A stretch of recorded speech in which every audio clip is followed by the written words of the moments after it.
एक सुझाव, जब भी आपको बहुत तेज गुस्सा आए तो अपने इष्ट के नाम का उच्चारण बहुत ज़ोर ज़ोर से करें। जब भी आपको बहुत तेज गुस्सा आए, मन में नहीं, ज़ोर ज़ोर से, ताकि आसपास के लोगों को सुनाई दे। गुस्सा कब आता है?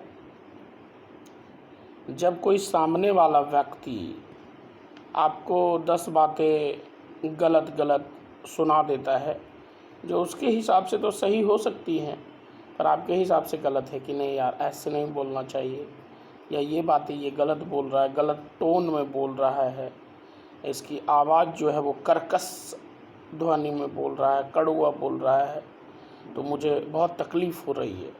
तब ज़ोर ज़ोर से इष्ट के नाम का उच्चारण करें, बहुत फ़ायदा होगा। ये सुझाव सबके लिए फ़ायदेमंद साबित हो सकता है। देखिए, अमूमन होता क्या है कि दो ही सूरत में आपको कोई भला बुरा बोलता है। जब जाने अनजाने में आप किसी की भावनाओं को आहत कर देते हैं, या आपसे जो उम्मीद लगाकर रखता है सामने वाला, आप उस उम्मीद पर किसी कारणवश खरे नहीं उतर पाते हैं।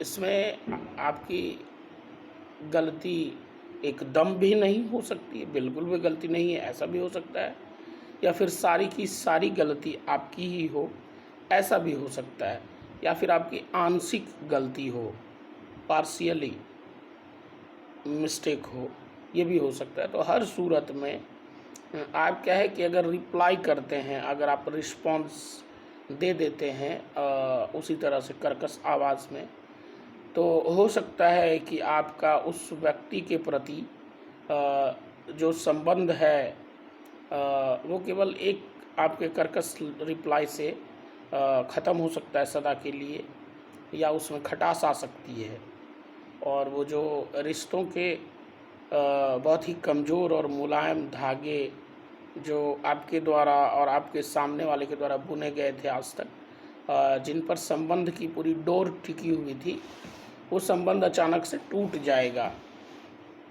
तो इतने दिनों के प्रेम का और इतने दिनों के लगाव का, स्नेह का, प्यार का नाता जो है वो केवल एक लड़ाई से ना तोड़ें, और किसी के 1, 2 या 4, 10 कर्कश बात बोल देने से उस रिश्ते को ख़त्म ना करें हमेशा के लिए। क्योंकि जैसे जैसे समय बीतता जाता है, सामने वाले की नफ़रत और कर्कश व्यवहार जो है वो कम होता जाता है। देखिए, करंट तभी लगता है जब एक तरफ से प्लस होता है, एक तरफ से माइनस होता है।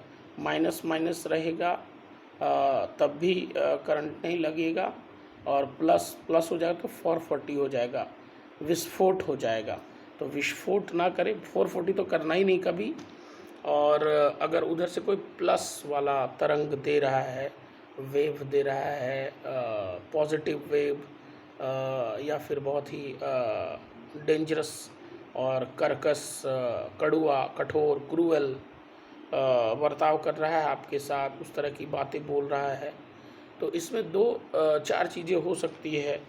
कोई भी बंदा जो कल तक आपसे बहुत प्यार कर रहा था, अचानक से अगर उसके व्यवहार में बदलाव आ गया है, तो 2 बातें आपको समझनी चाहिए कि अचानक से आखिर उसके व्यवहार में इस तरह के चेंजेस क्यों आ गए। अगर मैं अचानक आज किसी सामने वाले को इतना बुरा क्यों लगने लगा, कल तक तो मैं बहुत बढ़िया था, तभी तो संबंध अच्छे से चल रहे थे, आज अचानक बुरा हो गया, मतलब मुझसे कुछ गलती हुई है, बहुत बड़ी गलती हुई है। तो अभी तत्काल समय रिप्लाई देने का नहीं है, अभी तत्काल समय सामने वाले से लड़ाई करने का नहीं है। अभी जो समय है वो सर्वथा उचित है, इस सेंस में कि मैं अपनी गलती को स्वीकारूं।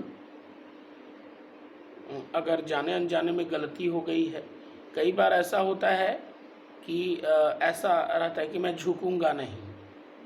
तो क्या है कि अगर आप ऐसी सोच रखते हैं कि मैं कहीं नहीं झुकूंगा, ये सर केवल कटेगा, झुकेगा नहीं, ये सब सही है, पर अगर आप ऐसी सोच रखते हैं तो कभी गलती ही ना करें जीवन में।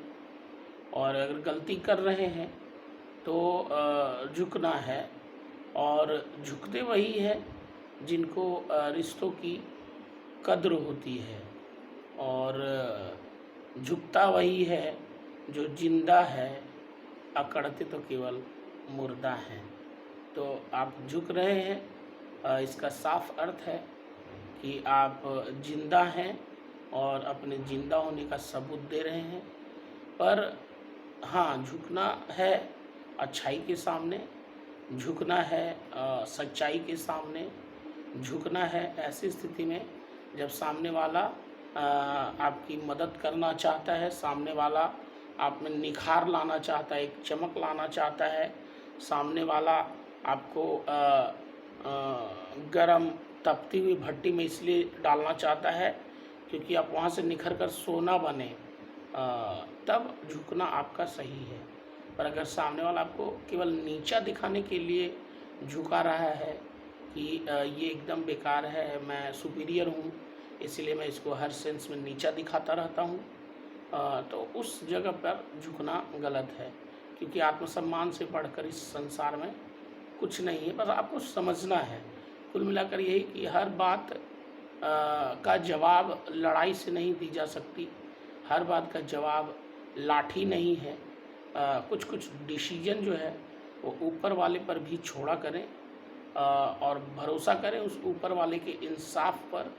अगर आपके साथ कुछ गलत हुआ है, अगर आपको पूरे समाज में अपमानित किया गया है, आपको अपमान का घूंट पीना पड़ा है, अपमान का घूंट पी पी कर आप जी रहे हैं, या किसी तरीके से आपका दिन और रात का चैन जो है वो ख़त्म हो गया है, तो भरोसा करें उस ऊपर वाले पर जिसने आपको, हमको, पूरी दुनिया को बनाया। आप उसकी अदालत में एक पिटीशन डालें कि प्रभु अब आप ही के हाथ में है, उगाओगे कि डुबाओगे, और मेरे अपमान का बदला मैं तो नहीं लेने में सक्षम हूँ, पर आप लो। और भरोसा करो उस ऊपर वाले के इंसाफ पर, क्योंकि वो जब इंसाफ करता है तो उसमें दलीलें नहीं सुनी जाती, और उसमें कोई बहस नहीं होती, उसमें सामने वाले को पक्ष रखने का भी मौका नहीं दिया जाता, और पूरा पूरा इंसाफ आपके पक्ष में होगा। क्योंकि जो बहुत अच्छे वकील हायर करते हैं उनका फैसला टाला जा सकता है, उनको राष्ट्रपति जी भी जीवन दान दे सकते हैं फाइनल जब रिज़ल्ट की बारी आती है। पर वो जब ऊपर वाले की अदालत में फ़ैसला सुना दिया जाता है तब फिर राष्ट्रपति जी के भी हाथ में नहीं है कि उनको जीवन दान दें और क्षमा याचना पर जो है विचार करें। तो ऊपर वाले की अदालत में सब कुछ छोड़ें, सदा दूसरों की भलाई करें, अगर बना नहीं सकते तो बिगाड़े बिल्कुल भी नहीं। और राम जी ने एक बात कही थी लक्ष्मण से, सीता से, उस बात से मैं इस वीडियो का समापन करूंगा। किसी को ठगना पाप है, किसी को बेवकूफ़ बनाना पाप है, किसी के विश्वास का गला घोंटना पाप है, किसी के साथ बेईमानी करना पाप है, ठगा जाना पाप नहीं है, किसी के द्वारा की गई बेईमानी का शिकार हो जाना पाप नहीं है, किसी पर भरोसा करके धोखा खा लेना पाप नहीं है, इंसानियत का परिचय देते हुए किसी दुखी की सेवा के लिए खड़े हो जाना पाप नहीं है, दूसरे के दुख में रोना पाप नहीं है, ये एक अच्छे इंसान की निशानी है।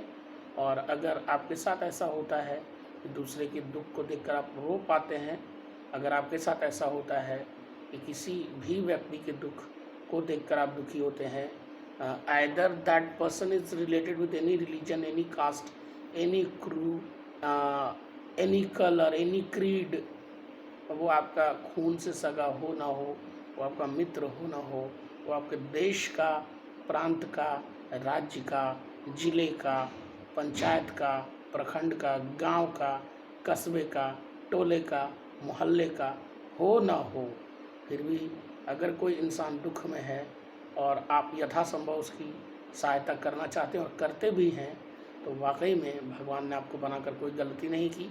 आप भगवान की लाजवाब क्रिएशंस में से एक हो। तो बहुत बहुत धन्यवाद। अच्छाइयाँ बिखरते ही रहिए और समाज में देखिए, समाज बुरा इसलिए नहीं है क्योंकि बुरे लोग बहुत ज़्यादा हैं। समाज में बुराई इसलिए व्याप्त है क्योंकि बुराई का पुरजोर विरोध करने की शक्ति नहीं है लोगों के पास। आप दूसरों का मुंह देखकर ना चले कि सब लोग, पूरी भीड़, पूरी कायनात जिस रास्ते पे चल रही है मैं भी उसी रास्ते पे चलूं। आप सही और गलत रास्ता चुनें। मैं आपको एक दूसरे वीडियो में पूरा डिफाइन करूंगा कि क्या सही है और क्या गलत है, कौन सा रास्ता चुनें। पर अभी के लिए ये मेरा वीडियो पर्याप्त है। जो मुझे कहना था इस वीडियो में वो पर्याप्त है, वो मैं कह चुका हूँ। आपका बहुत बहुत धन्यवाद अपना बहुमूल्य समय देने के लिए। बने रहिए हमारे साथ। आनंद गोपाल सिंह बात कर रहा हूँ इस वीडियो में। मेरे वीडियो को ज्ञान विद गोपाल इसको सब्सक्राइब करें और मेरे चैनल को, मेरे वीडियोस को लाइक करें और ज़्यादा से ज़्यादा शेयर करें, ताकि कोई एक व्यक्ति जो निराश हताश बैठा है उसके जीवन में मैं खुशियों के कुछ पल ला सकूं, उसको मोटिवेट कर सकूं। बहुत बहुत धन्यवाद। आपका दिन शुभ हो। शुभ रात्रि। राधे राधे। हर हर महादेव।